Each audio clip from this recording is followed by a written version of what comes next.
જ્ઞાન વર્તનમાં આવવામાં સમય લાગે.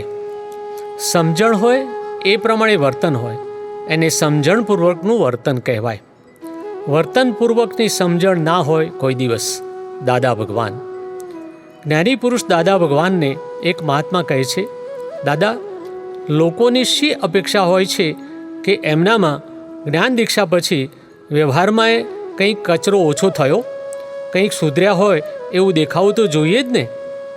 દાદાશ્રી કહે છે, હા, એ જો દેખવા માટે ઊંડી તપાસ કરે તો જડે, પણ આમાં શી રીતે તપાસ કરે, એને શી રીતે જડે?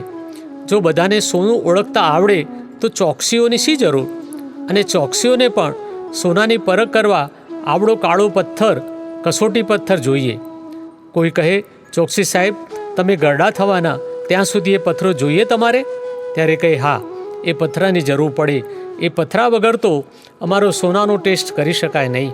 આપણે કહીએ, એ પથ્થરાને હું સોનું ઘસું તો મારે ચાલે ને, પરખ થાય ને? ત્યારે કહે, ના ચાલે. એ પછી અનુભવની સમજણ પણ જોઈએ ને. મારે તો અનુભવની સમજણ છે, એટલે આમાં શી રીતે માણસ પરીક્ષા કરે? લોકો એવું કહે છે કે આ દાદાને અમે સ્વીકારીએ છીએ. દાદા તો ચોક્કસ છે, પણ તમારા બધામાં એટલે કે મહાત્માઓમાં તો કશો ભલીવાર નથી. તમે તો વાતો કરો એટલું જ. પાછા લોકો કહે છે ખરા, દાદાને અમે સ્વીકારીએ. એને શી ખબર પડે કે આ બધા મહાત્માઓ કઈ રસ્તે છે? તે મહાત્મા દાદાશ્રીને કહે છે, જે કોઈ દાદાની પાસે આવે છે તેની અંદર દરેકને એવી ભાવના થાય છે કે અમને જે આત્મિક સુખ મળ્યું છે તે લોકોને કેમ કરીને મળે. હવે અમે લોકોને આ સુખનું જ્ઞાન આપવા જઈશું તો લોકો અમારું પહેલાંનું વર્તન જોશે. દાદાશ્રી કહે છે, હા, એ તો જુઓ ને, પણ અમારી પાસે આવનારને અમુક પ્રકારની શિસ્ત ને એ બધું ધીમે ધીમે આવશે.